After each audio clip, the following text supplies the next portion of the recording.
हे दोस्तों, आज मैं आपको एक बहुत इंटरेस्टिंग और इंस्पायरिंग कहानी सुनाने जा रहा हूं, जो बचपन से ही हम सब ने कभी ना कभी सुनी होगी, लेकिन इसका मैसेज हर उम्र के लिए उतना ही जरूरी है। ये है चींटी और टिड्डे की कहानी, जो जनरेशन दर जनरेशन चलती आ रही है। इस कहानी में छुपा है एक ऐसा लेसन जो अगर हम अपनी लाइफ में उतार लें तो बहुत कुछ बदल सकता है। ट्रस्ट मी, इसमें एक मैसेज है जो आपको हमेशा याद रखना होगा। ये सिर्फ बच्चों के लिए नहीं, बल्कि हर उस इंसान के लिए है जो लाइफ में कुछ अचीव करना चाहता है। तो ऐसा सोचो, एक ब्राइट सनी डे है, सब कुछ पॉजिटिव और एनर्जेटिक लग रहा है, जैसे कोई नई शुरुआत हो रही हो। घास ग्रीन है, स्काई ब्लू है, और हमारी फ्रेंड चींटी हार्ड वर्क कर रही है। वो अपने छोटे छोटे पैरों से लगातार काम में लगी है, बिना थके, बिना रुके।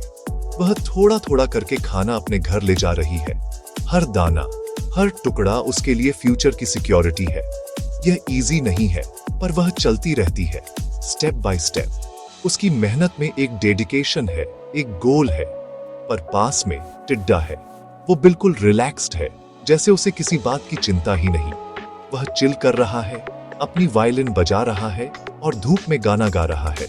उसके लिए ये दिन सिर्फ मस्ती और फन के लिए है। वह चींटी पर हंसता है और बोलता है, हे, तुम इतनी हार्ड वर्क क्यों कर रही हो? आओ मेरे साथ डांस करो, लाइफ को एंजॉय करो, अभी का मजा लो। चींटी स्माइल करती है और बोलती है, मैं विंटर के लिए खाना बचा रही हूँ। मुझे पता है कि आगे मुश्किल टाइम आ सकता है। जब ठंड आएगी तो खाने के लिए कुछ नहीं होगा। उस वक्त सिर्फ वही सरवाइव करेगा जिसने आज मेहनत की है। पर टिड्डा बस अपने कंधे उचकाकर डांस करता रहता है। उसे लगता है कि फ्यूचर की चिंता करना बेकार है। दिन गुजरते हैं और समर ऑटम में बदल जाती है। मौसम धीरे धीरे बदलने लगता है और नेचर भी अपने रंग बदलती है। ट्रीज अपने लीव्स खो देते हैं और एयर चिली हो जाती है। अब वो गर्मी और मस्ती का मौसम नहीं रहा। जल्दी ही स्नो गिरने लगती है। हर जगह सफेदी छा जाती है और ठंड इतनी बढ़ जाती है कि बाहर निकलना भी मुश्किल हो जाता है। टिड्डा ठंडा है, भूखा है और बिल्कुल अकेला है। अब उसे अपनी मस्ती की कीमत समझ आने लगी है।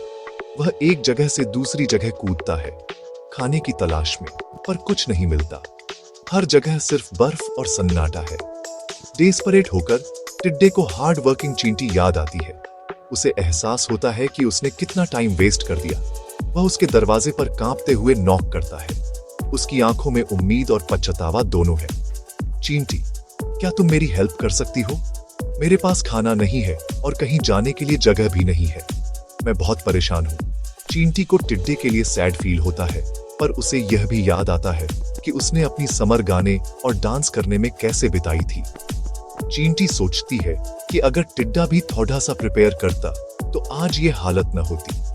वह कहती है, नेक्स्ट टाइम शायद तुम पहले से तैयारी करने के बारे में सोचोगे, सिर्फ फन करने के बजाय। लाइफ में बैलेंस जरूरी है, सिर्फ मस्ती से काम नहीं चलता।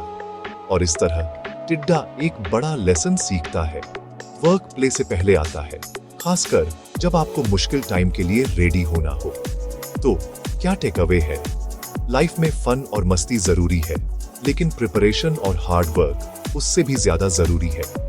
फन करना इंपॉर्टेंट है, पर प्लान करना और प्रिपेयर करना भी इंपॉर्टेंट है। अगर आप आज मेहनत करते हैं तो कल की टेंशन कम हो जाती है। अगर आप टाइम पर हार्ड वर्क करते हैं तो आप किसी भी चीज के लिए रेडी रहेंगे। लाइफ में सक्सेस उन्हीं को मिलती है जो सही वक्त पर सही काम करते हैं। सुनने के लिए थैंक्स, और याद रखना, चींटी की तरह स्मार्ट बनो और हमेशा आगे की सोचो। लाइफ में मस्ती करो, लेकिन मेहनत और प्लानिंग को कभी मत भूलो। नेक्स्ट टाइम मिलते हैं।